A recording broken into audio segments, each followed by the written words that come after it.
ತಿಂಗಳಿಗೆ 1,00,000 ರೂಪಾಯಿ ದುಡಿಬೇಕು ಅನ್ನೋದು ಎಷ್ಟೋ ಜನರ ಕನಸು. ಅದಕ್ಕೆ 1000 ದಾರಿಗಳಿದ್ದಾವೆ. ಹಾಗಾದ್ರೆ ನೀವು ಆಯ್ಕೆ ಮಾಡ್ಕೊಳ್ಬೇಕಾಗಿರೋ ದಾರಿ ಯಾವುದು? ಎಷ್ಟೋ ಜನ ಅಂದ್ಕೊಳ್ಳೋದು ಹಣ ಮಾಡೋದು ಅಂತಂದ್ರೆ ಅದು ಲಕ್, ಅದೃಷ್ಟ ಅಂತ. ಅಲ್ಲ, ಅದು ಒಂದು ಸ್ಕಿಲ್. ಆ ಸ್ಕಿಲ್ಗೆ ಸಂಬಂಧಪಟ್ಟ ಹಾದಿಗಳ ಬಗ್ಗೆ ಈ ವಿಡಿಯೋದಲ್ಲಿ ತಿಳ್ಕೊಳ್ಳೋಣ.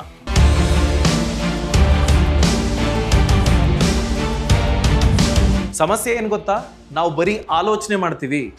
ಆ ಆಲೋಚನೆ ಪ್ರಾಕ್ಟಿಕಲಿ ಇಂಪ್ಲಿಮೆಂಟ್ ಆಗೋದಕ್ಕೆ ಬೇಕಾದ ಆಕ್ಷನ್ ಅನ್ನ ತಗೊಳ್ಳೋದಿಲ್ಲ. ಆ ಕ್ರಿಯೇಟಿವಿಟಿ ಅನ್ನೋದಿರುತ್ತೆ, ಅದನ್ನ ಕಂಟಿನ್ಯೂಸ್ಲಿ ನನಗೆ ಹಣ ಬರೋ ಹಾಗೆ ಹೇಗೆ ಪ್ಲಾನ್ ಮಾಡ್ಕೊಳ್ಬೇಕು ಅದರ ಬಗ್ಗೆ ನಾವು ಮೊದಲನೇ ಹೆಜ್ಜೆ ಇಡೋದೇ ಇಲ್ಲ.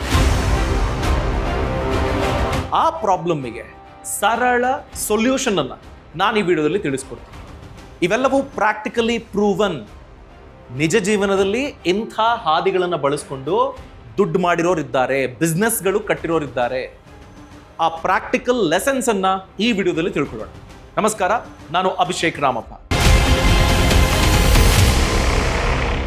1930ರಲ್ಲಿ ದ ಗ್ರೇಟ್ ಡಿಪ್ರೆಷನ್ ಅನ್ನೋದು ಜನರನ್ನ ಇನ್ನಿಲ್ಲದಂತೆ ನಲುಗಿಸಿತ್ತು.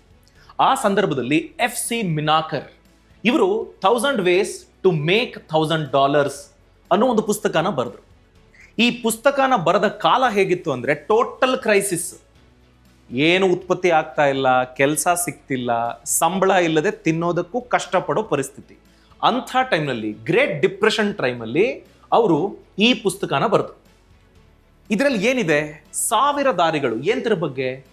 ರಿಯಲ್ ಪ್ರಾಬ್ಲಮ್ಸ್ ಅನ್ನ ನೀವು ಸಾಲ್ವ್ ಮಾಡೋದಕ್ಕೆ ಸಾಧ್ಯ ಆದ್ರೆ ಅದರಿಂದ ನೀವು ಸಂಪತ್ತನ್ನ ಸೃಷ್ಟಿ ಮಾಡಬಹುದು ಅನ್ನೋದರ ಬಗ್ಗೆ ಅವರು ಹಂಚಿಕೊಂಡಿದ್ರು ಈ 1000 ದಾರಿಗಳಲ್ಲಿ.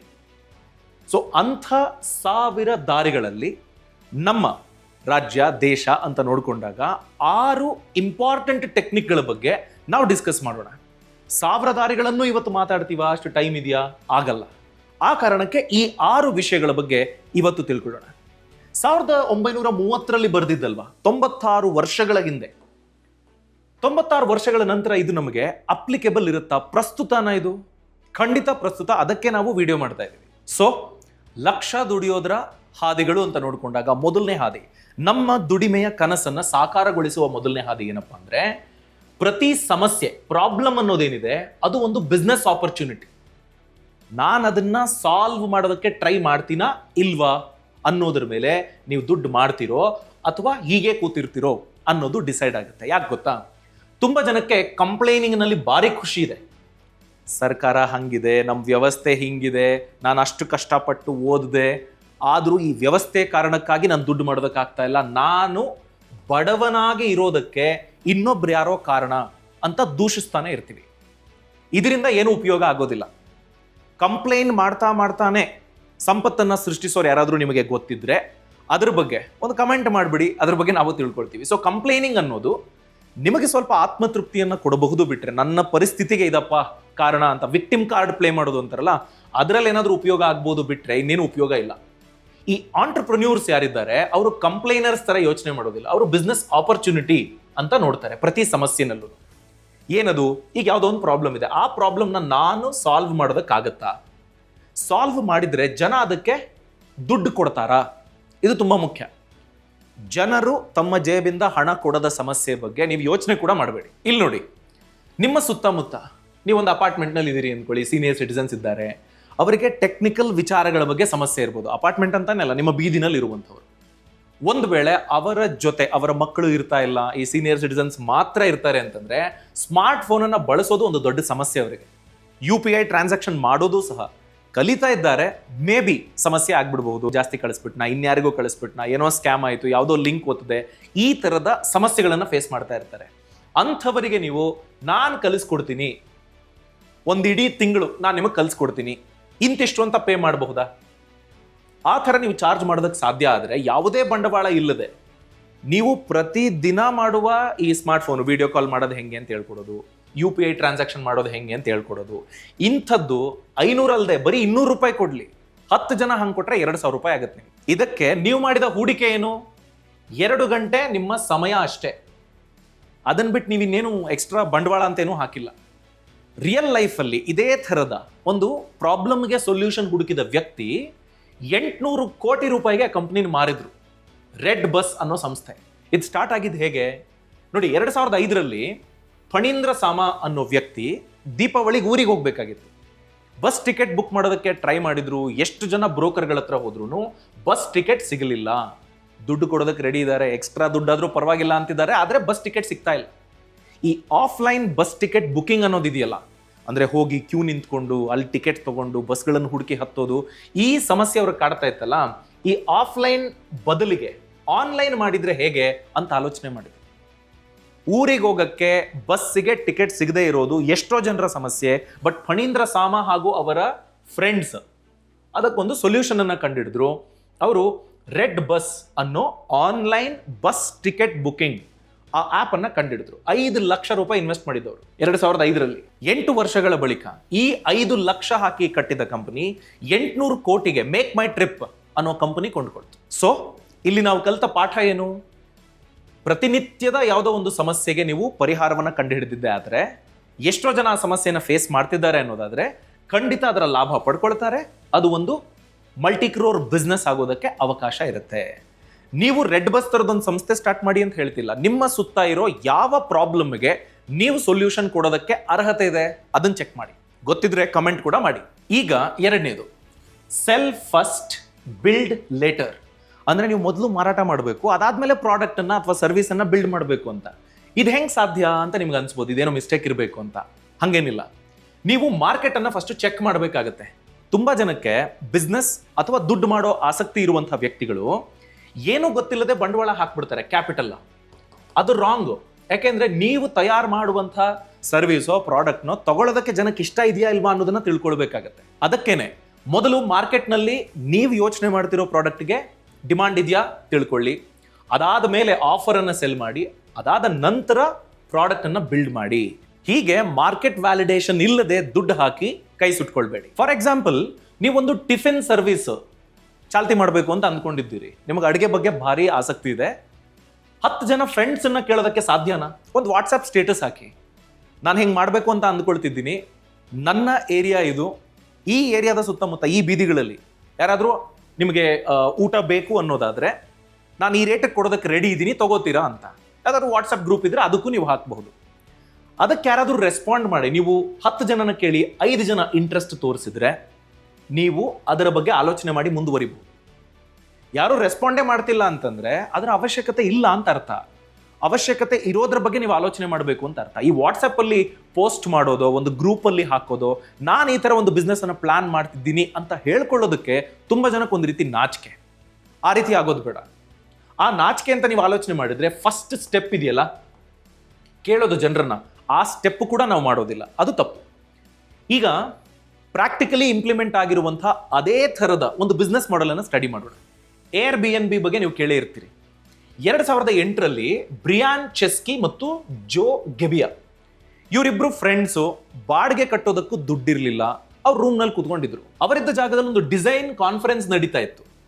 ತುಂಬಾ ಜನ ಅವರಿದ್ದ ಜಾಗಕ್ಕೆ ಬರ್ತಾ ಇದ್ರು. ಆ ಜಾಗದ ಸುತ್ತಮುತ್ತ ಎಲ್ಲ ಹೋಟೆಲ್ಗಳು ಫಿಲ್ ಆಗಿಬಿಟ್ಟಿತ್ತು. ಸೊ ಸಡನ್ಲಿ ಒಂದು ಡಿಮಾಂಡ್ ಬಂತು ಹೋಟೆಲ್ ರೂಮಿಗೆ. ಇರೋದಕ್ಕೆ ಜಾಗ ಬೇಕು, ಅದು ಸಿಗ್ತಾ ಇಲ್ಲ. ಇವ್ರೇನ್ ಮಾಡಿದ್ರು, ಇವರ ರೂಮ್ನಲ್ಲಿ ಏರ್ ಬೆಡ್ಗಳಿದ್ವು. ಈಗ ನಾವು ಹೇಗೆ ಸೈಕಲ್ ಟ್ಯೂಬ್ಗೆ ನಾವು ಗಾಳಿಯನ್ನು ತುಂಬ್ತೀವೋ ಅದೇ ಥರದ ಬೆಡ್ಗಳಿವು. ಬೇಕಾದಾಗ ಅದಕ್ಕೆ ಗಾಳಿ ತುಂಬಿಕೊಳ್ಬೋದು, ಬೇಡದೇ ಇದ್ದಾಗ ಗಾಳಿ ತೆಗೆದು ಮಡಿಚೆತ್ತಿಟ್ಬಿಡ್ಬೋದು. ಈ ಥರದ ಏರ್ ಬೆಡ್ ಇತ್ತು. ಅವರು ಒಂದು ವೆಬ್ಸೈಟನ್ನು ಕ್ರಿಯೇಟ್ ಮಾಡಿ, ಏರ್ ಬೆಡ್ ಸಿಗುತ್ತೆ, ನಿದ್ರೆ ಮಾಡೋದಕ್ಕೆ ಜಾಗ, ಮತ್ತೆ ಬೆಳಗ್ಗೆ ಎದ್ದಾಗ ತಿಂಡಿ, ಮಾರ್ನಿಂಗ್ ಬ್ರೇಕ್ಫಾಸ್ಟ್ ಅನ್ನ ಕೊಡ್ತೀವಿ. ಸೊ ಹೀಗೆ Airbnb, air bed and morning breakfast ಅಂತ ಸ್ಟಾರ್ಟ್ ಆಯ್ತು. ಯಾರೋ 3 ಜನ ರಿಜಿಸ್ಟರ್ ಆದ್ರು. ರೂಮ್ ಇದೆ, ರೂಮಿಗೆ ನಾನು ಬಾಡಿಗೆ ಕಟ್ತಾ ಇದ್ದೀನಿ. ಆ ರೂಮಲ್ಲಿ ನಿದ್ರೆ ಮಾಡೋದಕ್ಕೆ ನಾನು ಹಾಸಿಗೆ ವ್ಯವಸ್ಥೆ ಮಾಡ್ಕೊಡ್ತೀನಿ, ಬೆಳಗ್ಗೆ ತಿಂಡಿ ಕೊಡ್ತೀನಿ. ಸೊ ಇವರು ಮತ್ತಿನ್ಯಾವುದೋ ಬಿಲ್ಡಿಂಗ್ ಅನ್ನ ರೆಂಟ್ ಮಾಡ್ಕೊಂಡು ಆ ಜಾಗ ಹೋಟೆಲ್ ತರ ಇರ್ಬೇಕು, ಆ ಥರದ್ದು ಏನೂ ಮಾಡಲಿಲ್ಲ. ಇಬ್ರು ಸ್ನೇಹಿತರು, ಈ 3 ಜನ ಗೆಸ್ಟ್ಗಳು ಬಂದ್ರಲ್ಲ, ಅವ್ರಿಗೆ ಅರ್ಥ ಆಯ್ತು ಎಷ್ಟೋ ಜನರ ಪ್ರಾಪರ್ಟಿ ಇದೆ, ಪ್ರಾಪರ್ಟಿದಲ್ಲಿ ಜಾಗ ಇದೆ, ಅದನ್ನ ನಾವು ಹೀಗೆ ಬಳಸ್ಕೊಳ್ಳೋದಕ್ಕೆ ಆಗ್ತಾ ಇಲ್ಲ. ನಾನೊಂದು ಎಕ್ಸಾಂಪಲ್ ಕೊಡ್ತೀನಿ. ಚಿಕ್ಕಮಗಳೂರು, ನೀವು ಚಿಕ್ಕಮಗಳೂರಿಗೆ ಹೋಗಿದ್ರೆ ಹೋಮ್ ಸ್ಟೇ ಅಂತ ಸಿಗುತ್ತೆ. ಏನದು ಹೋಮ್ ಸ್ಟೇ? ಯಾರದ್ದೋ ಸ್ವಂತ ಮನೆ, ಮೇಲ್ಗಡೆ ಒಂದು ರೂಮ್ ಇರ್ತದೆ, ಅಡುಗೆ ಅವರೇ ಮಾಡ್ಕೊಡ್ತಾರೆ, ಇರೋದಕ್ಕೆ ಜಾಗ ಕೊಡ್ತಾರೆ, ತುಂಬ ಶುಭ್ರವಾಗಿರ್ತದೆ, ಎಲ್ಲ ಥರದ ಫೆಸಿಲಿಟಿ ಸಿಗುತ್ತೆ ನಿಮಗೆ. ನೀವು ಇಂತಿಷ್ಟು ಅಂತ ಪೇ ಮಾಡ್ತೀರಿ, ಒಬ್ಬ ವ್ಯಕ್ತಿಗಿಷ್ಟು ಅಂತ. ಅವ್ರು ಅದಕ್ಕೆ ಅಂತ ಹೊಸದಾಗಿ ಬಿಲ್ಡಿಂಗ್ ಕಟ್ಟಬೇಕಾಗಿಲ್ಲ, ಪರ್ಮಿಷನ್ಸ್ ತಗೋಬೇಕು, ಬೇಕಾದ ವ್ಯವಸ್ಥೆಯನ್ನು ಸರಿಯಾಗಿ ಕೊಡಬೇಕು. ಇಷ್ಟು ಮಾಡಿಕೊಂಡು Airbnb ಅನ್ನೋ ಒಂದು ದೊಡ್ಡ ಬಿಸ್ನೆಸ್ ಅನ್ನ ಕಟ್ಟಲಾಯಿತು. ಸಮಸ್ಯೆ ಇತ್ತು, ಆ ಸಮಸ್ಯೆಯನ್ನ ಸಾಲ್ವ್ ಮಾಡಿದ್ರು. ಈಗ ಎಷ್ಟೋ ಜನ Airbnb ಮಾಡೆಲ್ ಇಂದ ಹಣ ಸಂಪಾದಿಸ್ತಿದ್ದಾರೆ. ಈಗ ಮೂರನೇದು ಎಕ್ಸ್ಪರ್ಟೀಸ್. ನಿಮ್ಮ ಕೌಶಲ್ಯವನ್ನ ಮಾರಾಟ ಮಾಡ್ಕೊಳ್ಳಿ. ನಿಮ್ಮ ಸಮಯನ ಮಾರಾಟ ಮಾಡೋದ್ರಿಂದ ನೀವು ಹಣವಂತರಾಗೋದಕ್ಕೆ ಸಾಧ್ಯ ಇಲ್ಲ. ನಾನು 8 ಅವರ್ ದುಡಿತೀನಿ, 2 ಅವರ್ ಅಪ್ ಅಂಡ್ ಡೌನ್ಗೆ, ಮನೆಯಿಂದ ಆಫೀಸಿಗೆ, ಆಫೀಸಿಂದ ಮನೆಗೆ 10 ಗಂಟೆ ಆಗೋಯ್ತು. 8 ಅವರ್ ನಿದ್ದೆ ಮಾಡ್ತೀನಿ, ಮನೆ ಕೆಲಸಗಳು, ಅಪ್ಪ ಅಮ್ಮನ ನೋಡ್ಕೊಳ್ಳೋದು, ಬೇರೆ ಏನೇನು ಜವಾಬ್ದಾರಿಗಳಿರ್ತವೆ, ನನ್ನ ಹಾಬೀಸ್ಗೆ ಅಥವಾ ನಾನು ಆಟ ಆಡೋದಕ್ಕೆ ಹೋಗ್ತೀನಿ, ವಾಕಿಂಗ್ ಹೋಗ್ತೀನಿ, ಜಿಮ್ಗೆ ಹೋಗ್ತೀನಿ, ಈ ಥರ ಎಲ್ಲ ಅಂದ್ಕೊಂಡ್ಬಿಟ್ರೆ ಒಂದು ದಿನದಲ್ಲಿ ಮ್ಯಾಕ್ಸಿಮಮ್ ನೀವು 8 ರಿಂದ 10 ಗಂಟೆನೋ 12 ಗಂಟೆನೋ ಕೆಲಸ ಮಾಡ್ಬೋದು. ಅದಾದ ನಂತರದಲ್ಲಿ ನೀವು ಎಕ್ಸ್ಟ್ರಾ ದುಡಿಯೋದಕ್ಕಿರುವಂಥ ಅವಕಾಶ ಏನು? ನಿಮ್ಮ ಸ್ಕಿಲ್ ಸೆಟ್ಟು ನೆಕ್ಸ್ಟ್ ಲೆವೆಲಿಗೆ ಹೋಗಲೇಬೇಕು. ನಾನು ಸೇರ್ಕೊಂಡಾಗ ಹೆಲ್ಪರ್ ಥರ ಇದ್ದೆ, ನಾನು ರಿಟೈರ್ ಆಗುವಾಗಲೂ ಹೆಲ್ಪರ್ ಥರನೇ ಇರ್ತೀನಿ ಅಂತಂದರೆ ಅದು ನನ್ನ ತಪ್ಪು. ನನಗೆ ಕೌಶಲ್ಯ ಇಲ್ಲ. ಆ ಕೌಶಲ್ಯನ ನೀವು ಬೆಳೆಸ್ಕೋಬೇಕು. ಎಕ್ಸ್ಪರ್ಟೀಸ್ ತುಂಬ ಮುಖ್ಯ. ನೀವು ಅದನ್ನು ಮಾರಾಟ ಮಾಡೋದಕ್ಕೆ ರೆಡಿ ಇರಬೇಕು. ಕೆಲವೊಬ್ಬರು ಎಕ್ಸ್ಪರ್ಟ್ಸ್ ಇರ್ತಾರೆ, ಮಾರಾಟ ಮಾಡ್ಕೊಳ್ಳೋದಕ್ಕೆ ಒಪ್ಪೋದಿಲ್ಲ. ಫಾರ್ ಎಕ್ಸಾಂಪಲ್, ಚಾರ್ಟೆಡ್ ಅಕೌಂಟೆಂಟ್ ಅಂದ್ಕೊಳ್ಳಿ, CA. ಈಗ IT ರಿಟರ್ನ್ಸ್ ಫೈಲ್ ಮಾಡಬೇಕಾದ್ರೆ ನನ್ನ ಸಂಬಳದಿಂದ ಕಟ್ಟಾಗಿರ್ತದೆ, ನಾನು ರಿಟರ್ನ್ಸ್ ITR ಫೈಲ್ ಮಾಡಿದರೆ ಆ ಹಣ ವಾಪಸ್ ಬರುತ್ತೆ, ಕರೆಕ್ಟಾ? ಈ CA ರಿಲೇಟಿವ್ಸ್ ಏನು ಮಾಡ್ತಾರೆ, ಫ್ರೆಂಡ್ಸ್ ಏನು ಮಾಡ್ತಾರೆ, ನನ್ನೊಂದು IT ರಿಟರ್ನ್ಸ್ ಫೈಲ್ ಮಾಡಿಕೊಡು, ನನ್ನೊಂದು ಈ ಥರ ಕೊನೆ ಟೈಮಲ್ಲಿ ಬಂದು ಕೇಳ್ತಾರೆ ಸರ್ವಿಸನ್ನು. ಇವರು ಪ್ರೊಫೆಷ್ನಲ್ ಆಗಿರೋದ್ರಿಂದ ಎಕ್ಸ್ಪರ್ಟೀಸ್ ಕೂಡ ಇದೆ. ರಿಲೇಟಿವ್ಸು, ಫ್ಯಾಮಿಲಿಯವ್ರ ಹತ್ರ ಕೇಳೋಕ್ಕಾಗಲ್ಲ, ಫ್ರೆಂಡ್ಸ್ ಹತ್ರ ಕೇಳೋಕ್ಕಾಗಲ್ಲ. ಅದಕ್ಕೇನು ಮಾಡ್ತಾರೆ, ಸುಮ್ಮನಿರ್ತಾರೆ. ಒಂದು ವೇಳೆ ಇವ್ರು ಯಾವುದೋ ಪ್ರಾಪರ್ ಜಾಬಿಗೆ ಹೋಗ್ತಾ ಇದ್ರೆ ಆ ಜಾಬ್ ಇನ್ಕಮ್ ಇರ್ತದೆ, ಅದಕ್ಕಿಂತ ಎಕ್ಸ್ಟ್ರಾ ಕೆಲಸ ITRಗೆ ಮಾಡ್ಬೇಕು ಇವರು. ಬಟ್ ಇದರಿಂದ ಏನು ಲಾಭ ಬರ್ತಾ ಇಲ್ಲ. ಹಂಗೆ ಮಾಡ್ಕೋಬಾರ್ದು. ನೀವು ಎಕ್ಸ್ಪರ್ಟ್ ಇದ್ದಾಗ ಇದರಲ್ಲಿ ನೀವು ಒಂದು ವೇಳೆ ಬಾಯ್ ಬಿಟ್ಟು ಕೇಳೋದಕ್ಕೆ ಸಾಧ್ಯ ಆದರೆ, ನಾನು ITR ಫೈಲ್ ಮಾಡ್ಕೊಡ್ತೀನಿ, ಇಷ್ಟು ಕೆಲಸ ಹಿಡಿಯುತ್ತೆ, ಇಷ್ಟು ಪೇ ಮಾಡಬೇಕಾಗುತ್ತೆ ಅಂತ ಕೇಳೋದಕ್ಕೆ ಅವ್ರು ರೆಡಿ ಇದ್ದರೆ ಎಕ್ಸ್ಟ್ರಾ ಇನ್ಕಮ್ ಆಗುತ್ತೆ. ಮೇ ಬಿ ಹೋಗ್ತಾ ಹೋಗ್ತಾ ಈ ರೆಗ್ಯುಲರ್ ಪೇಯಿಂಗ್ ಜಾಬ್ಗಿಂತ ಈ ಎಕ್ಸ್ಟ್ರಾ ಇನ್ಕಮೇ ಹೆಲ್ಪ್ ಆಗ್ಬೋದು. ಅದನ್ನು ಮಾಡೋದಿಲ್ಲ ಎಷ್ಟೋ ಜನ. ಸೊ ನಮ್ಮ ಹತ್ರ ಇರೋದು 24 ಗಂಟೆ ಮಾತ್ರ.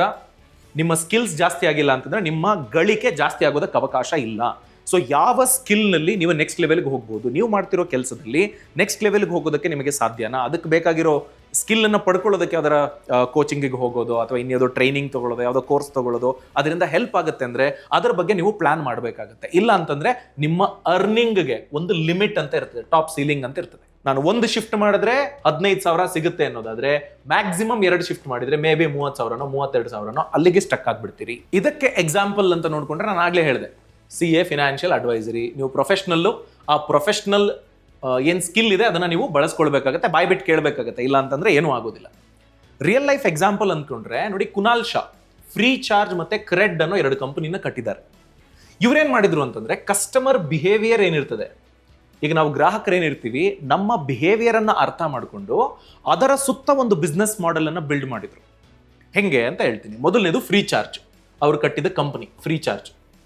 ಈ ಫ್ರೀ ಚಾರ್ಜ್ ಅನ್ನೋ ಕಂಪನಿ ಏನು ಮಾಡ್ತಿತ್ತು ಅಂತಂದರೆ, ನೀವು ಮೊಬೈಲ್ ರೀಚಾರ್ಜ್ ಮಾಡ್ಕೊಳ್ತೀರಲ್ವಾ, ಎಂಥವ್ರಿಗೂ ಮೊಬೈಲ್ ಬೇಕೇ ಬೇಕು. ತಿಂಗಳಿಗೆ 200-300 ರೂಪಾಯಿ ಆವ್ರೇಜ್ ನಾವು ಖರ್ಚು ಮಾಡ್ತೀವಿ ಮೊಬೈಲ್ ಮೇಲೆ.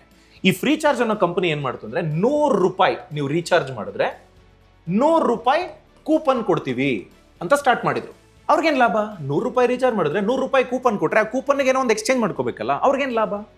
ಈ 100 ರೂಪಾಯಿ ಕೂಪನ್ ಇದೆಯಲ್ಲ, ಇದನ್ನ ಕಂಪನಿಗಳ ಕಡೆಯಿಂದ ಆಫರ್ನಲ್ಲಿ ಲಿಸ್ಟ್ ಮಾಡೋದಕ್ಕೆ ಚಾರ್ಜ್ ಮಾಡಿದ್ರು. ಈಗ ನಾನು 100 ರೂಪಾಯಿ ರೀಚಾರ್ಜ್ ಮಾಡಿದ್ದೀನಿ, ನನಗೆ 100 ರೂಪಾಯಿ ಝೂಡಿಯೋದು ಕೂಪನ್ ಸಿಕ್ತು ಅಂದ್ಕೊಳ್ಳಿ. ಅದರ ಅರ್ಥ ಏನು?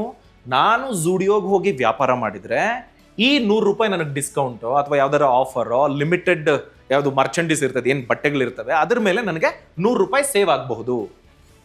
ಈ 100 ರೂಪಾಯಿ ಕೂಪನ್ ಟಾಟಾದು ನನಗೆ ಸಿಕ್ತಲ್ಲ ಝೂಡಿಯೋದು, ಫ್ರೀ ಚಾರ್ಜ್ ವೆಬ್ಸೈಟ್ನಲ್ಲಿ ಆ 100 ರೂಪಾಯಿ ಕೂಪನ್ ಲಿಸ್ಟ್ ಆಗೋದಕ್ಕೆ ಕಂಪನಿಗಳು ಪೇ ಮಾಡಬೇಕಾಗುತ್ತೆ. ನಾನು ಜಸ್ಟ್ ಟಾಟಾ ಅಂತ ಒಂದು ಎಕ್ಸಾಂಪಲ್ ಕೊಟ್ಟೆ ಅಷ್ಟೇ. ಈ ಥರ ಫ್ರೀ ಚಾರ್ಜ್ ಅನ್ನೋರು ಕಂಪನಿಗಳ ಕಡೆಯಿಂದ ಅರ್ನ್ ಮಾಡಿದ್ರು. ಅದರ ಜೊತೆಗೆ ಒಂದು ವೇಳೆ ನೀವು ಇಲ್ಲಿ ಕೊಂಡ್ಕೊಳ್ತೀರಾ ಗೊತ್ತಾ, 10 ಲಕ್ಷ ರೂಪಾಯಿದು ಸೇಲ್ಸ್ ಆಯಿತು ಅಂದ್ಕೊಳ್ಳಿ ಕೂಪನ್ನಿಂದ, ಆ ಕಂಪನಿ ಅಗೈನ್ ಫ್ರೀ ಚಾರ್ಜ್ಗೆ ಇವರು ಕೊಟ್ಟ ಕೂಪನ್ನಿಂದ ಎಷ್ಟು ಸೇಲ್ಸ್ ಆಯ್ತಲ್ಲ ಅದರಲ್ಲಿ ಎಷ್ಟು ಪರ್ಸೆಂಟೇಜ್ ಅಂತ ಕೊಡ್ತಾರೆ. ಸೊ ಕನ್ಸ್ಯೂಮರ್ ಬಿಹೇವಿಯರ್ ಏನು ಹೇಳುತ್ತೆ? 100 ರೂಪಾಯಿ ರೀಚಾರ್ಜ್ ಮಾಡಿಸಿದ್ರೆ 100 ರೂಪಾಯಿ ಲಾಭ ನನಗೆ ಫ್ರೀಯಾಗಿ ಸಿಗುತ್ತೆ. ನಾನು ಹೆಂಗೂ ಬಟ್ಟೆ ಕೊಂಡ್ಕೊಳ್ತಾ ಇದ್ದೀನಿ, ಕೂಪನ್ನಿಂದ ಕೊಂಡ್ಕೊಳ್ತೀನಿ, ಆ ಕೂಪನ್ ಫ್ರೀ ಅಲ್ಲ. ಹಂಗೆ ಆಲೋಚನೆ ಮಾಡಿದ್ರು. ಸೊ ಕನ್ಸ್ಯೂಮರ್ ಬಿಹೇವಿಯರ್ ಇಂದ ಫ್ರೀ ಚಾರ್ಜ್ ಅನ್ನೋ ಒಂದು ಕಂಪನಿ ಹುಟ್ಕೊಳ್ತು. ಅದನ್ನ 2800 ಕೋಟಿ ರೂಪಾಯಿಗೆ 2015ರಲ್ಲಿ ಕುನಾಲ್ ಶಾ ಮಾರಾಟ ಮಾಡಿದ್ರು. ಅದೇ ಥರ ಈ ರಿವಾರ್ಡ್ ಬೇಸ್ಡ್ ಬಿಹೇವಿಯರ್ ಮಾಡೆಲ್ ಅನ್ನ credit card related bill pay ಮಾಡೋದಂತೆ, ಬೇರೆ ಬೇರೆ ಥರದ ಸರ್ವಿಸ್ಗಳಿಗೆ, ಫಿನಾನ್ಷಿಯಲ್ ಸರ್ವಿಸ್ಗಳಿಗೆ ಕ್ರೆಡ್ ಅನ್ನೋ ಒಂದು ಸಂಸ್ಥೆಯನ್ನು ಸ್ಟಾರ್ಟ್ ಮಾಡಿ ಅದರಲ್ಲೂ ಅವರು ಗಳಿಸೋದಕ್ಕೆ ಸಾಧ್ಯ ಆಯಿತು. ಈಗ 4ನೇ ಹಾದಿ, ರಿಪೀಟ್ ಬಿಸ್ನೆಸ್ ಅನ್ನೋದು ಬಹಳ ಒಂದು ಬ್ರಹ್ಮಾಂಡ ಮ್ಯಾಜಿಕ್ ಅನ್ನ ನಿಮಗೆ ಮಾಡೋದಕ್ಕೆ ಸಾಧ್ಯ ಆಗುತ್ತೆ. ಯಾಕೆ ಅಂತ ಹೇಳ್ತೀನಿ ನೋಡಿ. ಬಿಸ್ನೆಸ್ ಸ್ಟಡಿಗಳ ಪ್ರಕಾರ ನೀವು ಒಬ್ಬ ಹೊಸ ಕಸ್ಟಮರ್ ಅನ್ನ ಹುಡುಕೋದಕ್ಕೆ ಎಷ್ಟು ಕಷ್ಟಪಡ್ತೀರೋ ಅಷ್ಟೇ ಕಷ್ಟನ ನೀವು ಎಕ್ಸಿಸ್ಟಿಂಗ್ ಕಸ್ಟಮರ್ಗಳನ್ನ ರಿಪೀಟ್ ನನ್ನ ಬಿಸ್ನೆಸ್ ಕಡೆಗೆ ಬರೋದಕ್ಕೆ ನಾನು ಹೂಡಿಕೆ ಮಾಡಿದ್ದೆ ಆದರೆ ಆ ಶ್ರಮನ 5 ಪಟ್ಟು ಹೆಚ್ಚು ಯಶಸ್ಸು ನಿಮಗೆ ಸಿಗುತ್ತೆ. ಇಲ್ಲ 5 ಪಟ್ಟು ಈಸಿಯಾಗಿ ನಿಮಗೆ ಕಸ್ಟಮರ್ಸ್ ಸಿಕ್ಬಿಡ್ತಾರೆ. ಹೊಸ ಕಸ್ಟಮರ್ ಅನ್ನ ಅಕ್ವೈರ್ ಮಾಡೋದು ಕಷ್ಟ. ಆಲ್ರೆಡಿ ನಿಮ್ಮ ಬಿಸ್ನೆಸ್ ಬಗ್ಗೆ ಗೊತ್ತಿರೋರನ್ನ 5 ಪಟ್ಟು ಹೆಚ್ಚು ನಿಮ್ಮ ಕಡೆ ಸೆಳಿಬಹುದು ಅದೇ ಶ್ರಮದಿಂದ. ಅದಕ್ಕೇನೆ ನೀವು ಪಾಸ್ಟ್ ಬಯರ್ಸ್ ಅನ್ನ ಇಗ್ನೋರ್ ಮಾಡಬೇಡಿ. ಕೆಲವೊಬ್ರು ಬಿಸ್ನೆಸ್ ಅಲ್ಲಿ ಹಂಗೆ ಮಾಡ್ತಾರೆ. ಒಂದು ಸಿಂಪಲ್ ಎಕ್ಸಾಂಪಲ್, ನೀವು ಹೌಸ್ ಪೇಂಟರ್ ಅಂದ್ಕೊಳ್ಳಿ, ಪೇಮೆಂಟ್ ಆಯ್ತು, ಒಂದು ಆರ್ಡರ್ ಆಯ್ತು, ನನಗೂ ಅದಕ್ಕೂ ಸಂಬಂಧ ಇಲ್ಲ ಅಂದ್ಕೊಂಡ್ರೆ ಸಮಸ್ಯೆ. 1 ವರ್ಷ ಆದ್ಮೇಲೋ 2 ವರ್ಷ ಆದ್ಮೇಲೋ 6 ತಿಂಗಳಾದ್ಮೇಲೋ ಫೋನ್ ಮಾಡಿ ಕೇಳಿ, ಒಂದು ಜಸ್ಟ್ ಫಾಲೋ ಅಪ್, ಹೇಗನ್ಸ್ತು, ಕ್ವಾಲಿಟಿ ಎಲ್ಲ ಕರೆಕ್ಟ್ ಆಗಿತ್ತಾ, ಈ ವರ್ಷ ಏನಾದರೂ ಈ ಥರ ಪೇಂಟ್ ಮಾಡಿಸ್ಬೇಕು ಅಂದ್ಕೊಂಡಿದ್ದೀರಾ ಅಂತ. ಇದೇನು ಮಾಡುತ್ತೆ, ಒಂದು ಟ್ರಸ್ಟ್ ಮತ್ತೆ ಒಂದು ಗ್ಯಾರಂಟಿಯನ್ನ ಬಿಲ್ಡ್ ಮಾಡ್ತಾ ಹೋಗುತ್ತೆ. ಅವಾಗ ಏನು ಮಾಡ್ತಾರೆ, ಅವರದ್ದು ಅವರ ರಿಲೇಟಿವ್ಸ್ದು ಯಾವುದೇ ಥರ ಕೆಲಸ ಇದ್ರೂ ಪೇಂಟ್ ಅಂತ ಬಂದ ಕೂಡಲೇ ನಿಮಗೆ ಕಾಲ್ ಬರುತ್ತೆ. ಈ ಕೆಲಸ ಈ ಪ್ಲಂಬಿಂಗು, ಎಲೆಕ್ಟ್ರಿಷಿಯನ್ನು ಇಂಥ ವಿಷಯಗಳಲ್ಲಿ ಹೆಚ್ಚಾಗುತ್ತೆ. ನೀವು ನೋಡಿಬೇಕಾದ್ರೆ ಸಿಟಿಗಳಲ್ಲಿ ತುಂಬ ಕಷ್ಟ ಇದು. ನೀವೇನೋ ಪ್ರಾಬ್ಲಮ್ ಆಯಿತು ಮನೆಯಲ್ಲಿ, ಅರ್ಥಿಂಗ್ ಏನೋ ಪ್ರಾಬ್ಲಮ್ ಆಗಿದೆ, ಕರೆಂಟ್ ಶಾಕ್ ಹೊಡಿತಿದೆ, ಪ್ರಾಪರ್ ಎಲೆಕ್ಟ್ರಿಷಿಯನ್ನ ಕರೆಸಿ ನೋಡೋಣ, 2-3 ಜನ ಬಂದ ಮೇಲೆ ಯಾರೋ ಒಬ್ಬ ಸರಿಯಾದವನು ಸಿಗ್ತಾನೆ. ತುಂಬ ಕಷ್ಟ ಇದು. ಸೊ ಆ ಥರದ ಒಂದು ಫಾಲೋ ಅಪ್ ನಿಮ್ಮಲ್ಲಿ ಇದ್ದಿದ್ದೆ ಆದರೆ ನೀವಿವಾಗ ಕೂಲಿ ಕೆಲಸ ಥರ ಮಾಡ್ತಾ ಇರ್ತೀರಿ, ಅದೇ ಒಂದು ಪ್ರಾಪರ್ ಬಿಸ್ನೆಸ್ ಥರ ಆಗ್ಬಿಡುತ್ತೆ. ಅದಕ್ಕೊಂದು ರಿಯಲ್ ಲೈಫ್ ಎಕ್ಸಾಂಪಲ್ ಅಂದರೆ ಅಮೆಝಾನ್ ಪ್ರೈಮ್. ನೋಡಿ, ಅಮೆಝಾನ್ನಲ್ಲಿ ನೀವು ವಸ್ತುಗಳನ್ನು ಕೊಂಡುಕೊಳ್ತೀರಿ. ಇವರೇನು ಮಾಡಿದ್ರು, ಅಮೆಝಾನ್ ಪ್ರೈಮ್ನಲ್ಲಿ ಎಕ್ಸಿಸ್ಟಿಂಗ್ ಕಸ್ಟಮರ್ಸ್ಗೆ ಅಂತ ಅಮೆಝಾನ್ ಪ್ರೈಮ್ ಎಕ್ಸ್ಟ್ರಾ ಚಾರ್ಜ್ ಮಾಡಿ ನೀವು ಆರ್ಡರ್ ಮಾಡೋ ವಸ್ತು ನಿಮಗೆ ಬಹಳ ಬೇಗ ಸಿಗುತ್ತೆ ಅಂತ ಒಂದು ಸರ್ವಿಸನ್ನು ಕೊಟ್ಟರು. ಬೇರೆ ಬೇರೆ ಥರದ ಆಫರ್ಗಳು ಇದ್ದಾವೆ. ಒಬ್ಬ ಕಸ್ಟಮರ್ ಬಂದರೆ ₹100 ಖರ್ಚು ಮಾಡ್ತಾನೆ ಅಂದ್ಕೊಳ್ಳಿ, ಹೊಸದಾಗಿ ಬರೋನು. ಎಕ್ಸಿಸ್ಟಿಂಗ್ ಕಸ್ಟಮರ್ಗೆ ಪ್ರೈಮ್ ಅನ್ನು ಕೊಟ್ಟ ಕಾರಣಕ್ಕಾಗಿ ₹100 ಬದಲಿಗೆ ಆತ ₹400 ಖರ್ಚು ಮಾಡ್ತಿದ್ದಾನೆ. ಅಮೆಝಾನ್ ಪ್ರೈಮ್ನ ಮಾಸ್ಟರ್ ಸ್ಟ್ರೋಕ್ ಇದು. 200 ಮಿಲಿಯನ್ಗೂ ಹೆಚ್ಚು ಗ್ಲೋಬಲ್ ಮೆಂಬರ್ಸ್ ಇದ್ದಾರೆ, 20 ಕೋಟಿ ಜನ ಈ ಪ್ರೈಮ್ ಮೆಂಬರ್ಶಿಪ್ ಅನ್ನು ಬಳಸ್ತಾ ಇರೋರು. ಸೊ ಎಕ್ಸಿಸ್ಟಿಂಗ್ ಕಸ್ಟಮರ್ಸ್ಗಳನ್ನು ಸೆಳೆಯೋದಕ್ಕೆ ಏನು ಮಾಡಬಹುದು ಅನ್ನೋದ್ರ ಬಗ್ಗೆ ನೀವು ಆಲೋಚನೆ ಮಾಡಿದ್ರೆ ಎಕ್ಸ್ಟ್ರಾ ದುಡಿಯೋದಕ್ಕೆ ಮತ್ತೊಂದು ಅವಕಾಶ ಅಲ್ಲೇ ಇದೆ. ಈಗ 5ನೇದು, ಚಿಕ್ಕದಾಗೆ ಸ್ಟಾರ್ಟ್ ಮಾಡಿ, ಸುಮ್ಮನೆ ಕೈ ಕಟ್ಕೊಂಡು ಕೂತ್ಕೋಬೇಡಿ. ತುಂಬಾ ದೊಡ್ಡ ಆಲೋಚನೆ ನಿಮ್ದಾಗಿರ್ಲಿ. ಸ್ಟಾರ್ಟ್ ಮಾಡಬೇಕಾದ್ರೇನೆ ಕೆಲವೊಬ್ರು ಆಲೋಚನೆ ಮಾಡೋದು, ನನಗೆ ಎಲ್ಲ ಸೆಟಪ್ ಇಲ್ಲ ಅಂತಂದ್ರೆ ನಾನು ಸ್ಟಾರ್ಟೇ ಮಾಡೋದಿಲ್ಲ ಅಂತ. ಅದು ನಿಮ್ಗೊಂದು ಪ್ಯಾರಾಲಿಸಿಸ್ ಥರ ಆಗ್ಬಿಡುತ್ತೆ. ತುಂಬ ದೊಡ್ಡ ಆಲೋಚನೆನ ಮಾಡಿದಾಗ ಅದಾಗೋವರೆಗೂ ನೀವು ಮಾಡೋದಿಲ್ಲ, ಸ್ಟಕ್ ಆಗ್ಬಿಡ್ತೀರಿ. ತುಂಬ ಚಿಕ್ಕದು ಅಂದ್ಕೊಂಡ್ರೆ ಅದು ಸಹ ಒಂದು ರೀತಿ ಸ್ಟಕ್. ಯಾಕೆ ಹೇಳಿ, ನೀವು ನೆಕ್ಸ್ಟ್ ಲೆವೆಲ್ಗೆ ಹೋಗೋದಕ್ಕೆ ಮುಂದುವರಿಯೋದಿಲ್ಲ. ಇದೇನಪ್ಪ ಅಂತಂದ್ರೆ ಫಸ್ಟ್ ಸ್ಟೆಪ್ ಇಡೋದಕ್ಕೆ ಬಿಡ್ತಾ ಇಲ್ಲ. ಇದು 2ನೇದು, ಈ ಚಿಕ್ಕದಾಗಿ ಆಲೋಚನೆ ಮಾಡಿದ್ರೆ ಇದೆಯಲ್ಲ, ಫಸ್ಟ್ ಸ್ಟೆಪ್ನಲ್ಲೇ ಸ್ಟಕ್ ಆಗಿಬಿಡ್ತೀರಿ, ಸಾಕು ನನಗಿಷ್ಟು ಅಂತ. ಹಂಗೆ 2 ತಪ್ಪೆ, ಹಂಗೆ ಆಗಬಾರ್ದು. ಚಿಕ್ಕದಾಗಿ ಸ್ಟಾರ್ಟ್ ಮಾಡಿ, ದೊಡ್ಡ ಆಲೋಚನೆ ಇರಲಿ, ಬಿಲ್ಡ್ ಟು ಸ್ಕೇಲ್ ಅಂದರೆ ದೊಡ್ಡದಾಗ್ತಾ ಆಗ್ತಾ ಹೋಗುತ್ತೆ. ನೀವು ಎಷ್ಟರ ಮಟ್ಟಿಗೆ ಬಿಸ್ನೆಸ್ಸನ್ನು ಅರ್ಥ ಮಾಡ್ಕೊಳ್ತೀರೋ, ಆ ಗಳಿಕೆಯ ಹಾದಿಯನ್ನು ಬಳಸ್ಕೊಳ್ತೀರೋ ಹಾಗೆ ನಿಮ್ಗೆ ಹೆಲ್ಪ್ ಆಗುತ್ತೆ. ಫಾರ್ ಎಕ್ಸಾಂಪಲ್, ನೀವು ಮನೆಯಲ್ಲೇ ಒಂದು ಚಿಕ್ಕದಾಗಿ ಕೇಕ್ ಮಾಡ್ತೀರಿ, ಅದನ್ನು ಪೋಸ್ಟ್ ಮಾಡ್ತೀರಿ, ಅದಾದ ನಂತರ ಪ್ರೀ ಆರ್ಡರ್ಸನ್ನು ತೊಗೊಂಡು ಆಮೇಲೆ ಒಂದು ಬೇಕರಿ ಥರನೋ ಬೊಟಿಕ್ ಸ್ಟೋರ್ ಥರನೋ ಪ್ಲ್ಯಾನ್ ಮಾಡ್ತೀರಿ ನೀವು. ಇದೆರಡು ಆಗದೆ ಡೈರೆಕ್ಟಾಗಿ ಬೊಟಿಕ್ ಓಪನ್ ಮಾಡಿಬಿಟ್ಟು ಯಾರೋ ಬಂದಿಲ್ಲ ಅಂದ್ಕೊಂಡ್ರೆ ತಪ್ಪು. ರಿಯಲ್ ಲೈಫ್ ಎಕ್ಸಾಂಪಲ್ ಮೆಕ್ಡೊನಾಲ್ಡ್ಸ್ ನೋಡಿ, ಇದು ಒಂದು ರೋಡ್ ಸೈಡ್ ಬರ್ಗರ್ ಶಾಪ್ ಥರ ಸ್ಟಾರ್ಟ್ ಆಯಿತು. ಇವ್ರಿಗೇನು, ಬಂದವರಿಗೆ ಬಹಳ ಕ್ವಿಕ್ ಆಗಿ ತುಂಬ ಕಮ್ಮಿ ದುಡ್ಡಿಗೆ ಬರ್ಗರ್ಸನ್ನು ಮಾರಾಟ ಮಾಡಬೇಕು, ಕ್ವಾಲಿಟಿ ಇರಬೇಕು ಅನ್ನೋದನ್ನ ಯೋಚನೆ ಮಾಡಿದ್ರು. ಜೊತೆಗೆ ಕನ್ಸಿಸ್ಟೆನ್ಸಿ, ಯಾವಾಗ ಬಂದರೂ ಅವರಿಗೆ ಬರ್ಗರು ಅಷ್ಟೇ ಟೇಸ್ಟಿ, ಅಷ್ಟೇ ಫ್ರೆಶ್ ಅಂತ ಅನಿಸ್ಬೇಕು ಅಂತ. ಅದಾದಮೇಲೆ ರೇಕ್ ರಾಕ್ ಅನ್ನೋರು ಈ ಮಾಡೆಲನ್ನು ಸ್ಟ್ಯಾಂಡರ್ಡೈಸ್ ಮಾಡಿ ಫ್ರಾಂಚೈಸಿಯನ್ನು ಕೊಡ್ತಾ ಬಂದರು. ಹೆಸರು, ಡಿಸೈನು, ಟೇಸ್ಟು, ಅದಕ್ಕೆ ಬೇಕಾಗಿರೋ ಫಾರ್ಮುಲಾ, ಹೆಂಗೆ ಮಾಡಬೇಕು ಎಲ್ಲವೂ ರೆಡಿ ಇರ್ತದೆ. ಬಂಡವಾಳ ಹಾಕಿ ಸ್ಟಾರ್ಟ್ ಮಾಡೋದು. ಆ ಫ್ರಾಂಚೈಸಿ ಮಾಡೆಲ್ನ ಕಾರಣಕ್ಕಾಗಿ 100 ದೇಶಗಳಲ್ಲಿ ಮೆಕ್ಡೊನಾಲ್ಡ್ಸ್ ಈಗ successful quick service restaurant chain ಆಗಿದೆ. ಸೊ ಚಿಕ್ಕದಾಗೆ ಸ್ಟಾರ್ಟ್ ಮಾಡಿ, ಸಮಸ್ಯೆ ಇಲ್ಲ, ಆಲೋಚನೆ ದೊಡ್ಡದಾಗಿರಲಿ, ಸ್ಟಕ್ ಆಗಬೇಡಿ. ಈಗ 6ನೇದು, ವ್ಯಾಲ್ಯೂ ಕ್ರಿಯೇಟ್ ಮಾಡಿದರೆ ಪ್ರೈಸ್ ಅನ್ನೋದು ನಿಮ್ಮನ್ನು ಹುಡುಕೊಂಡು ಬರುತ್ತೆ. ನೀವು ವ್ಯಾಲ್ಯೂ ಕ್ರಿಯೇಟ್ ಮಾಡಿಲ್ಲ ಅಂತಂದರೆ ಕಸ್ಟಮರ್ ನಿಮಗೆ ₹100 ಕೊಟ್ಟಾಗ ಅವನು ಖುಷಿ ಆಗಬೇಕು, ₹100 ಇದು ವರ್ತ್ ಅಂತ. ಕೆಲವೊಬ್ರು ನೋಡಿ, ಒಂದೊಳ್ಳೆ ಕಾಫಿ ಕುಡಿಯೋದಕ್ಕೆ ಹುಡುಕೊಂಡು ಹೋಗ್ತಾರೆ ದೂರಕ್ಕೆ, ಎಲ್ಲೋ 1-2-3 ಬೀದಿ ಇದ್ರೂ ಪರವಾಗಿಲ್ಲ, ಕಾಫಿಯಲ್ಲಿ ಚೆನ್ನಾಗಿ ಸಿಗುತ್ತೆ ಅಂತ ಹುಡುಕೊಂಡು ಹೋಗ್ತಾರೆ. ಎಲ್ಲರೂ ಕೊಡೋದಕ್ಕಿಂತ ₹10 ಎಕ್ಸ್ಟ್ರಾ ಕೊಡ್ತಾರೆ, ಬಟ್ ಅವ್ರಿಗೆ ಅದೇನೋ ಸ್ಯಾಟಿಸ್ಫ್ಯಾಕ್ಷನ್, ಚೆನ್ನಾಗಿರುತ್ತಿಲ್ಲಿ, ನಾನು ಆ ಕಾರಣಕ್ಕೆ ₹10 ಕೊಡೋದಕ್ಕೆ ರೆಡಿ ಇದ್ದೀನಿ ಅಂತ. ನೀವು ಫ್ರೆಶ್ ಆಗಿ ಒಂದು ವಸ್ತುನ ಕೊಡ್ತೀರಿ ಅಂದಾಗ ಅದನ್ನ ನಿಜವಾಗ್ಲೂ ರೆಸ್ಪೆಕ್ಟ್ ಮಾಡೋರು ಹುಡುಕೊಂಡು ಬರ್ತಾರೆ. ಸೊ ವ್ಯಾಲ್ಯೂ ನೀವು ಕೊಡಬೇಕಾಗತ್ತೆ. ಬರೀ ಹಣನ ಚೇಸ್ ಮಾಡ್ತಾ ಇದ್ರೆ ವ್ಯಾಲ್ಯೂನ ನೀವು ಫೋಕಸ್ ಮಾಡಿಲ್ಲ ಅಂತಂದ್ರೆ ಏನು ಮಾಡೋಕ್ಕಾಗಲ್ಲ. ಆ ಕಾರಣಕ್ಕೆ ನಿಮ್ಗೆ ಯಾರು ದುಡ್ಡು ಕೊಡ್ತಾರೆ ಅವರಿಗೆ ಖುಷಿ ಆಗಬೇಕು, ಅವರಿಗೆ ವರ್ತ್ ಅನ್ಸ್ಬೇಕು. ಕಾಸಿಗೆ ತಕ್ಕ ಕಜಾಯ ಅಂತಾರೆ ಗೊತ್ತಾ, ಹಂಗೆ. ಈಗ ನೋಡಿ, ಫಾರ್ ಎಕ್ಸಾಂಪಲ್, ಈಗ ಯಾರೊಬ್ಬ ವಿಡಿಯೋ ಎಡಿಟರ್ ಇರ್ತಾನೆ, ಹೇಳಿದ ಕೆಲಸ ಮಾತ್ರ ಮಾಡ್ತಾನೆ. ನೀನು ಏನು ಹೇಳ್ದೆ ಅದನ್ನ ಮಾಡಿದೆ ಅಷ್ಟೇ, ನೀನು ಹೇಳಿಲ್ಲ ಅಂತಂದ್ರೆ ನಾನು ಮಾಡಲ್ಲ ಅಂತ. ಇನ್ನೊಬ್ಬ ವಿಡಿಯೋ ಎಡಿಟರ್ ಏನು ಮಾಡ್ತಾನೆ, ಕ್ವಾಲಿಟಿ ಆ್ಯಡ್ ಮಾಡ್ತಾನೆ, ಜೊತೆಗೆ ಇನ್ನೊಂದೇನೋ ಐಡಿಯಾ ಕೊಡ್ತಾನೆ. ಇಲ್ಲ ಅಂತಂದ್ರೆ ಇದನ್ನ ಅಬ್ಸರ್ವ್ ಮಾಡ್ತಾ ಮಾಡ್ತಾ ವಿಡಿಯೋದಲ್ಲಿ ಏನೋ ತಪ್ಪಿತ್ತು ಅಂದ್ಕೊಳ್ಳಿ, ಆ ರಾಂಗ್ನ ತೆಗ್ದಿರ್ತಾನತ್ತ. ಸರ್ ನೀವು ಏನೋ ಹೇಳಕ್ ಹೋಗಿ ಹಿಂಗೆ ಹೇಳ್ಬಿಟ್ಟಿದ್ರಿ, ನಾನು ಅದನ್ನು ತೆಗ್ದಿದ್ದೀನಿ. ಈಗ ನಾವು ಮಾತಾಡ್ತಾ ರೀಟೇಕ್ಸ್ ತೊಗೊಂಡಿರ್ತೀವಿ. ಸಮ್ ಟೈಮ್ಸ್ ಯಾರೋ ವಿಡಿಯೋ ಎಡಿಟರ್ ಬಿಟ್ಬಿಟ್ಟ ಅಂದ್ಕೊಳ್ಳಿ, ಹಾಗೆ ಬರುತ್ತೆ ವಿಡಿಯೋದಲ್ಲಿ. ಏನೋ ಮಾತಾಡ್ತಾ ತಪ್ಪು ಹೇಳಿ ಓಕೆ ರೀಟೇಕ್ ಅಂದ್ಬಿಟ್ಟು ನಾವು ಮುಂದುವರೆದಿರ್ತೀವಿ. ಅಂಥದ್ದನ್ನು ಒಬ್ಬ ವಿಡಿಯೋ ಎಡಿಟರ್ ಬ್ರೈನ್ ಉಪಯೋಗಿಸಿ ಅದನ್ನು ಸರಿ ಮಾಡಿದಾಗ ನಾನೇನು ಮಾಡ್ತೀನಿ, ಹೇಳ್ದಷ್ಟೇ ಮಾಡ್ತಾನೆ ಗೊತ್ತಾ, ಅವ್ನು ನನಗೆ ಬೇಡ, ಈ ಥರ ಬ್ರೈನ್ ಉಪಯೋಗ ಮಾಡೋದು ನನಗೆ ಬೇಕು ಅಂತ ಆಲೋಚನೆ ಮಾಡ್ತೀನಿ. ಸೊ ವ್ಯಾಲ್ಯೂ, ಈಗ ನನಗೆ ಆ ಥರ ರೀಟೇಕ್ ಅಪ್ಲೋಡ್ ಆಗಿ ಮುಜುಗರ ಆಗೋದ್ರ ಬದಲಿಗೆ ಈ ಥರ ಯೋಚನೆ ಮಾಡೋ ಒಬ್ಬ ವ್ಯಕ್ತಿ ಒಂದು ಸ್ವಲ್ಪ ಎಕ್ಸ್ಟ್ರಾ ದುಡ್ಡು ಕೊಟ್ಟರು ಪರವಾಗಿಲ್ಲ, ಅವ್ನು ಬೆಳೀತಾನೆ, ನಮ್ಮ ಯಾವ ಸಂಸ್ಥೆಯಲ್ಲಿ ಇರ್ತಾನಲ್ಲ ಅಥವಾ ಯಾರ ಜೊತೆ ಕೆಲಸ ಮಾಡ್ತಾನೆ ಅವರನ್ನು ಬೆಳೆಸ್ತಾನೆ. ಸೊ ಬ್ರೈನ್ ಅಪ್ಲೈ ಮಾಡುವಂಥವ್ರು, ವ್ಯಾಲ್ಯೂ ಕ್ರಿಯೇಟ್ ಮಾಡುವಂಥವ್ರು ಇಂಪಾರ್ಟೆಂಟು. ರಿಯಲ್ ಟೈಮ್ ಎಕ್ಸಾಂಪಲ್ ನೋಡಿ, ಆ್ಯಪಲ್. ಎಲ್ಲರೂ ಫೋನ್ಗಳನ್ನು ಕಂಪನಿಗಳು ಮಾಡ್ತಾ ಇದ್ರು, ನೋಕಿಯಾ ಅಂತೆ, ಬ್ಲ್ಯಾಕ್ ಬೆರಿ, ಮೋಟೋರೋಲಾ, ಎಲ್ಲ ಥರದ ದೊಡ್ಡ ದೊಡ್ಡ ಕಂಪನಿಗಳಿದ್ದ ಸಂದರ್ಭದಲ್ಲಿ ಆ್ಯಪಲ್ 2007ರಲ್ಲಿ ಸ್ಟಾರ್ಟ್ ಮಾಡ್ತು ಐಫೋನ್ ಅನ್ನೋದನ್ನು. ಇವರು ಬರೀ ಹಾರ್ಡ್ವೇರನ್ನು ಕೊಡಲಿಲ್ಲ, ಬರೀ ಐಫೋನನ್ನು ಕೊಡಲಿಲ್ಲ, ಇವರು ಒಂದು ಎಕೋಸಿಸ್ಟಮನ್ನು ಕೊಟ್ಟರು. ಆ್ಯಪ್ ಸ್ಟೋರ್, ಯಾವುದ್ಯಾವುದೋ ಬೇಡದೇ ಇರೋ ಆ್ಯಪ್ಗಳೆಲ್ಲ ಸಿಗೋದಿಲ್ಲ, ಎಲ್ಲ ವೆರಿಫೈಡ್ ಪ್ರಾಪರ್ ಆ್ಯಪ್ಗಳು ಮಾತ್ರ ಆ್ಯಪ್ ಸ್ಟೋರ್ನಲ್ಲಿರುತ್ತೆ. ಐಟ್ಯೂನ್ಸ್ ಅನ್ನೋ ಒಂದು ಫೆಸಿಲಿಟಿ ನಿಮಗೆ ಸಿಗುತ್ತೆ, iCloud ಸ್ಟೋರೇಜ್ಗೆ ನಿಮಗೆ ಸಿಗುತ್ತೆ. ನಿಮಗೆ ಆ ಫೋನನ್ನು ಯೂಸ್ ಮಾಡಿದಾಗ ಏನೋ ಒಂದು ಪ್ರೀಮಿಯಂ ಅನಿಸೋ ಥರದ ಒಂದು ಎಕೋಸಿಸ್ಟಮನ್ನು ಅವರು ಕೊಟ್ಟರು. ಆ ಕಾರಣಕ್ಕೆ ಈಗಲೂ ಆ್ಯಪಲ್ ಫೋನ್ ಲಾಂಚ್ ಮಾಡುತ್ತೆ ಅಂದರೆ ಜನ ಕ್ಯೂ ನಿಂತ್ಕೊಳ್ತಾರೆ, ರಾತ್ರಿ ಎಲ್ಲ ಆ ಸ್ಟೋರ್ ಮುಂದೆ ನಿದ್ದೆ ಮಾಡಿ ಪ್ರಾಡಕ್ಟನ್ನು ಕೊಂಡ್ಕೊಳ್ತಾರೆ. ಇದಲ್ವ ಮತ್ತೆ ವ್ಯಾಲ್ಯೂ ಅಂದರೆ. ಸೊ ನೀವು ವ್ಯಾಲ್ಯೂ ಕ್ರಿಯೇಟ್ ಮಾಡಿದ್ದೇ ಆದರೆ ಹಣ ಅನ್ನೋದು ನಿಮ್ಮನ್ನು ಹುಡುಕೊಂಡು ಬರುತ್ತೆ. ಸೊ ನೀವು ಮಾಡ್ತಿರೋ ಬಿಸ್ನೆಸ್ಸು, ನೀವು ಕೊಡ್ತಿರೋ ಸರ್ವಿಸು, ಅಥವಾ ಇಂಡಿವಿಜುವಲ್ ಆಗಿ ನೀವೇನೋ ಕೆಲಸ ಮಾಡ್ತಿದ್ದೀರಿ ಅನ್ನೋದಾದರೆ ಕಂಪನಿಗೆ ವ್ಯಾಲ್ಯೂ ಕ್ರಿಯೇಟ್ ಮಾಡ್ತಿದ್ದೀರಾ ಅನ್ನೋದನ್ನು ಕ್ರಾಸ್ ಚೆಕ್ ಮಾಡ್ಕೊಳ್ಳಿ.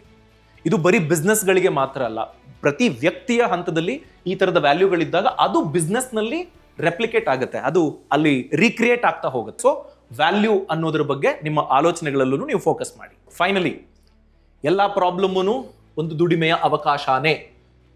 ಮೊದಲು ಮಾರಾಟ ಮಾಡಿ, ಮಾರ್ಕೆಟ್ ಚೆಕ್ ಮಾಡಿ, ಆಮೇಲೆ ಬಂಡವಾಳ ಹಾಕಿ. ಎಕ್ಸ್ಪರ್ಟ್ಸ್ಗಳು ಆಗಿ ನಿಮ್ಮ ಟೈಮನ್ನು ನೀವು ಟ್ರೇಡ್ ಮಾಡ್ಕೊಳ್ಳೋದ್ರಿಂದ ದುಡ್ಡು ಮಾಡೋದಕ್ಕಾಗೋದಿಲ್ಲ. ರಿಪೀಟ್ ಬಿಸ್ನೆಸ್ಸು, ಸ್ವಲ್ಪ ತಲೆ ಉಪಯೋಗಿಸಿದ್ರೆ ಈಸಿಯಾಗಿ ನಿಮಗೆ ಹಣವನ್ನು ತಂದು ಕೊಡೋಕ್ಕೆ ಶಕ್ತಿ ಇರುವಂಥ ಆಲೋಚನೆ. ಎಷ್ಟೇ ಚಿಕ್ಕದಾದರೂ ಪರವಾಗಿಲ್ಲ, ಸ್ಟಾರ್ಟ್ ಮಾಡಿಬಿಡಿ, ಕಾಯ್ಕೊಂಡು ಕೂತ್ಕೋಬೇಡಿ. ವ್ಯಾಲ್ಯೂ ಕ್ರಿಯೇಟ್ ಮಾಡ್ತಿದ್ದೀರಿ ಅನ್ನೋದಾದರೆ ದುಡ್ಡು ಬಂದೇ ಬರುತ್ತೆ, ಇವತ್ತಲ್ಲ ನಾಳೆ, ಹೆದರ್ಕೋಬೇಡಿ. ಈ ಮಾರ್ಗಗಳನ್ನು ಬಳಸ್ಕೊಂಡು ನಿಮ್ಮ ದುಡಿಮೆಯ ಕನಸಿಗೆ ಇನ್ನಷ್ಟು ಶಕ್ತಿಯನ್ನು ನೀವು ಖಂಡಿತ ತುಂಬಬಹುದು. ಇಷ್ಟು ಅಷ್ಟು ಅಂತ ಲೆಕ್ಕ ಇಟ್ಕೊಂಡು ತಲೆ ಕೆಡಿಸ್ಕೊಳ್ಬೇಡಿ. 10 ಲಕ್ಷ ಬಂದರೆ ಮಾತ್ರ ಸಕ್ಸಸ್ಸು, 1 ಕೋಟಿ ಬಂದರೆ ಮಾತ್ರ ಸಕ್ಸಸ್ಸು ಇಲ್ಲ. ನೀವು ಯಾವುದೇ ಥರ ಡಿಪೆಂಡೆನ್ಸಿ ಇಲ್ಲದೆ, ನಿಮ್ಮ ಸಮಯನ ನೀವು ಸೆಲ್ ಮಾಡದೆ, ಬರೀ ಎಕ್ಸ್ಪರ್ಟೀಸ್ನಿಂದ 10 ರೂಪಾಯಿ ಗಳಿಸಿದ್ರೂ ಆ 10 ರೂಪಾಯಿ 10 ಕೋಟಿ ಆಗೋದಕ್ಕೆ ಪವರ್ಫುಲ್ ಇರ್ತದೆ. ಆ ಕೆಲಸನ ನೀವು ಮಾಡ್ತೀರಿ. ನಿಮ್ಮ ದುಡಿಮೆಗೆ ಈ ಮಾರ್ಗಗಳು ಹೇಗೆ ಹೆಲ್ಪ್ ಆಗುತ್ತೆ ಅನ್ನೋದನ್ನ ಪ್ಲಾನ್ ಮಾಡಿ ಕಾಮೆಂಟ್ ಸೆಕ್ಷನ್ನಲ್ಲಿ ತಿಳಿಸ್ತೀರಿ ಅಂತ ನಾನಂತೂ ಆಶಿಸ್ತೀನಿ. Thank you very much, all the best. Brand partnership ಮತ್ತು ಜಾಹೀರಾತಿಗಾಗಿ ಸಂಪರ್ಕಿಸಿ brand@bosswala.com. WhatsApp number 9108014192. Bosswala. Be the boss.